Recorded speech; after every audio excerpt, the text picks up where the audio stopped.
A horse in Aiken County, South Carolina, has tested positive for rabies, and 13 people who came into contact with the animal are now being evaluated for possible exposure. It is a frightening situation, not only because rabies is fatal once symptoms develop, but because rabies in horses can be incredibly difficult to recognize. It does not always begin with aggression or the dramatic behavior most people associate with the disease. A horse with rabies may initially appear to have colic, choke, lameness, weakness, or another neurologic condition. That means owners, barn workers, and veterinary professionals may unknowingly expose themselves while doing exactly what caring horse people naturally do, trying to help an animal in distress.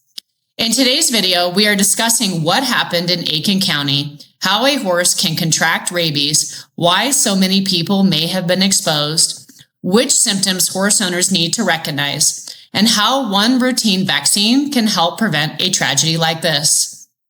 Before we continue though, this video is intended for education and should not replace advice from a veterinarian, physician, or public health official.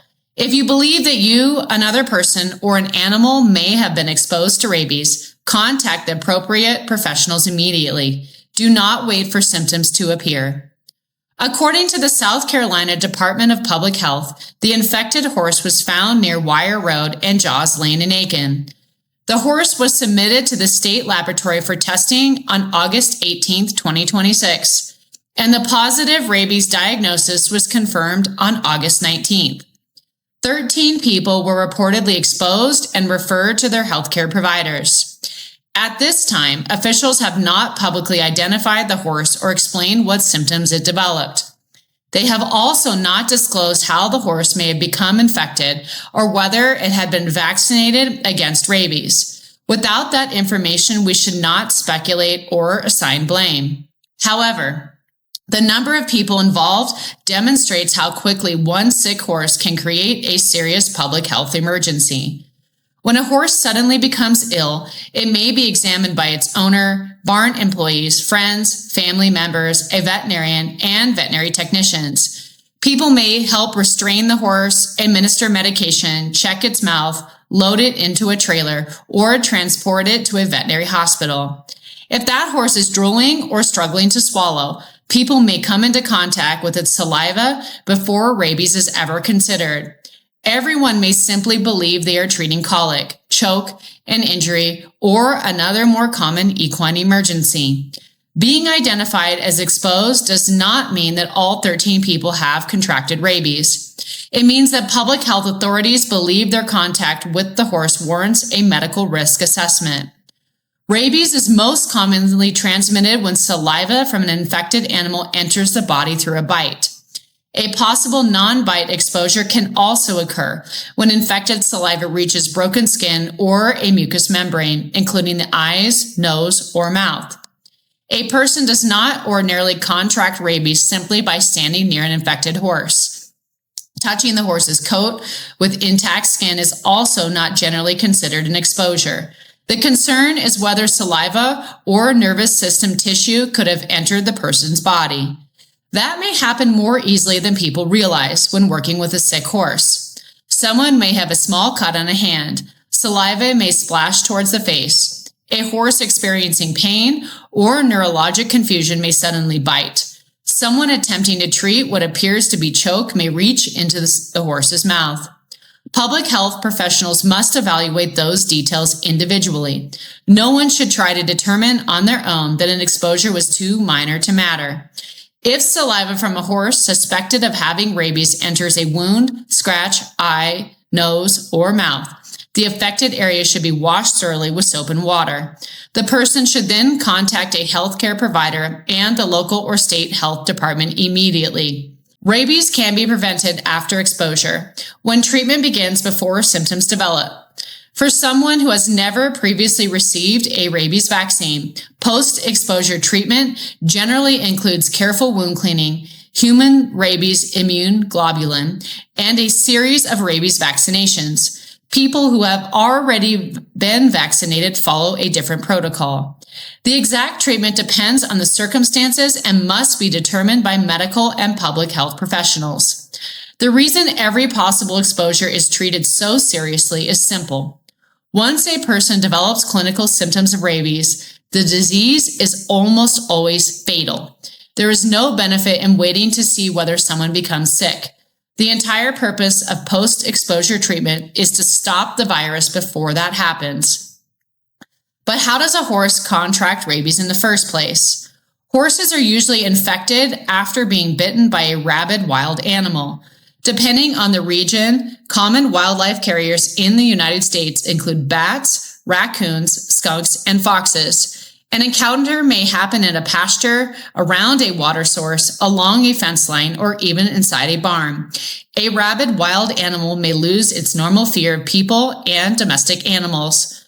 It may behave aggressively, appear unusually tame, stumble, wander during an abnormal time of day, or seem weak and disoriented. A curious horse may approach an animal that would normally run away.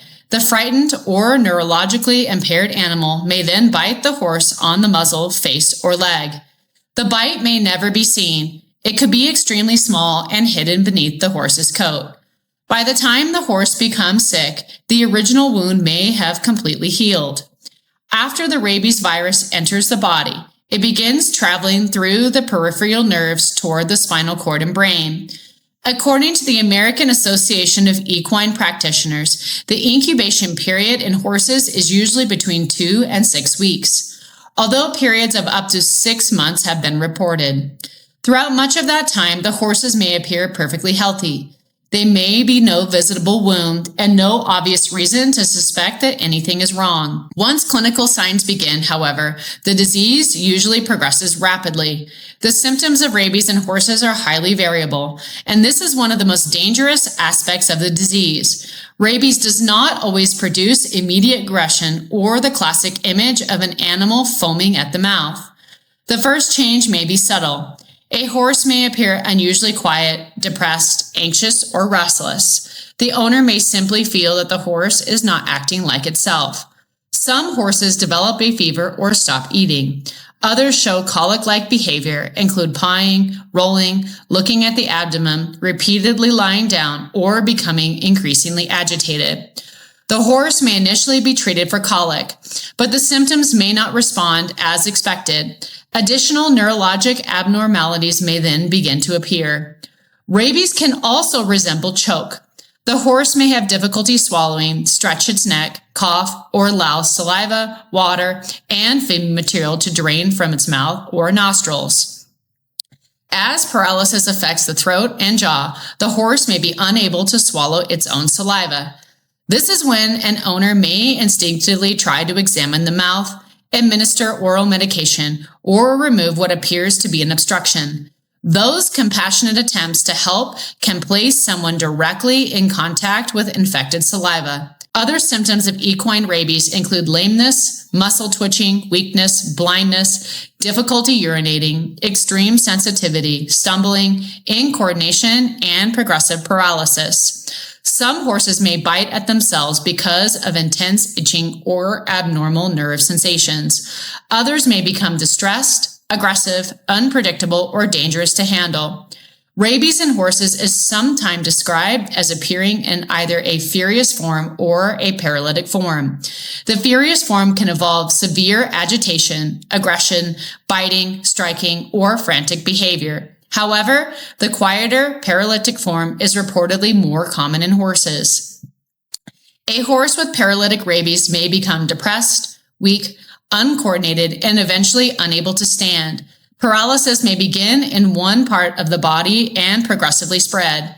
The horse may ultimately lose the ability to swallow or breathe. None of these symptoms automatically means a horse has rabies. Colic, choke, injury, toxic exposure, West Nile virus, equine herpes, Eastern equine encephalitis, and several other conditions may cause overlapping signs. The concern increases when symptoms are unexplained, progress rapidly, or include sudden behavioral changes. difficulty swallowing, excessive salivation, or neurologic abnormalities, especially if the horse is not currently vaccinated against rabies. If a horse develops those signs, contact a veterinarian immediately and limit the number of people interacting with the animal. Keep children, visitors, pets, and unnecessary personnel away. Do not reach into the horse's mouth or administer oral medication unless a veterinarian specifically directs you to do so. If rabies is suspected, appropriate protective precautions may include gloves and eye protection, but the situation should be managed under professional guidance.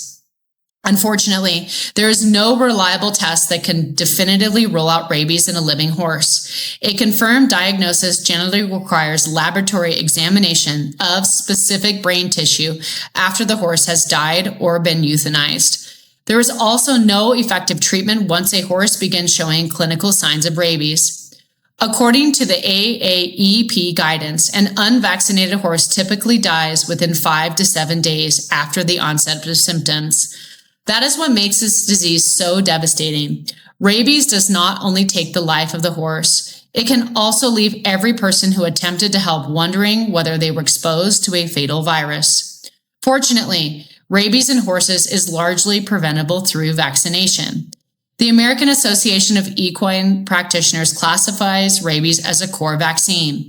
A core vaccine is recommended for every horse, regardless of breed, discipline, geographic location, or travel schedule.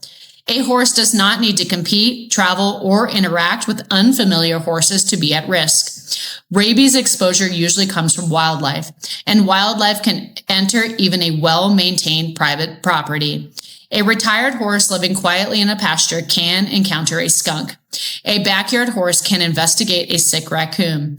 A bat can enter an enclosed barn. Staying home does not eliminate the risk. Current AAEP guidance recommends annual rabies vaccinations for horses. Owners should work with a licensed veterinarian and maintain clear vaccination records for every horse in their care. That documentation can become extremely important following a suspected exposure. Management requirements may depend heavily on whether the horse was currently vaccinated. A vaccinated horse exposed to a confirmed or suspected rabid animal may be eligible for an immediate booster followed by a required observation period. An unvaccinated horse may face much more restrictive quarantine requirements or euthanasia, depending on state regulations and the details of the exposure. Post-exposure vaccination of a previously unvaccinated horse is not considered a dependable replacement for preventative vaccination. Owners should contact their veterinarian and animal health authorities immediately following any suspected encounter with a rabid animal. Barn management can also reduce the risk of wildlife encounters. Grain and other animal feed should be stored in secure containers. Spilled feed should be cleaned up, garbage should be covered, and buildings should be inspected for places where bats or other wildlife may enter. Children, students, boarders, and employees should be taught never to touch a wild animal that appears unusually friendly, aggressive, injured, disoriented, or dead. If a bat, raccoon, skunk, fox, or another potentially rabid animal is found on the property, do not pick it up or attempt to dispose of it with bare hands. Keep people, horses, dogs, and cats away and contact animal control or public health officials for instructions. The Aiken County horse was not the only rabid animal included in South Carolina's August 20th announcement.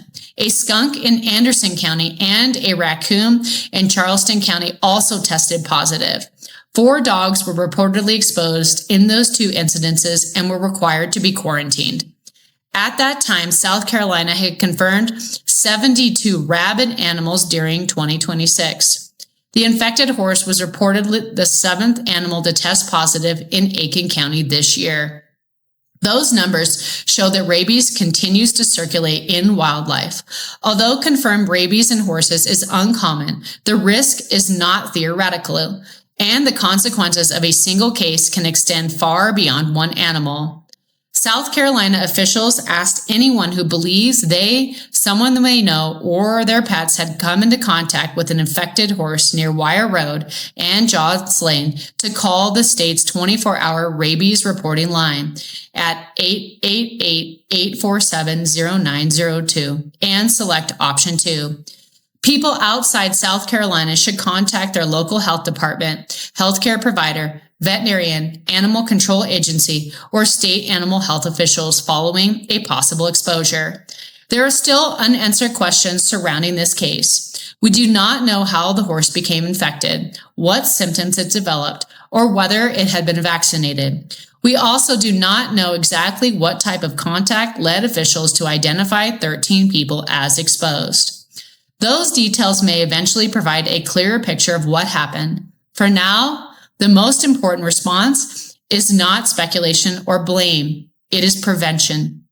Check your horse's vaccination records. Ask your veterinarian whether every horse in your care is currently protected against rabies. Make certain that the people working in your barn understand that excessive salivation, difficulty swallowing, sudden behavioral changes, or unexplained neurologic symptoms require both compassion and caution. When a horse is suffering, our instinct will always be to help. But protecting ourselves does not mean abandoning the horse. It means recognizing the possible danger, limiting unnecessary contact, and involving veterinarian and public health professionals as quickly as possible. Rabies in horses may be rare, but it is fatal once symptoms appear. The horse in Aiken County lost its life, and 13 people are now facing the fear and uncertainty of a possible exposure. A routine rabies vaccination does more than protect one horse. It also helps protect the owners, barn workers, veterinarians, family members, pets, and other animals who would come forward to help that horse during an emergency. That is why rabies prevention belongs in every horse's health plan, not only after a case makes the news. Thank you so much for joining us. And remember, I am not AI. If you listen closely, you can hear me breathing.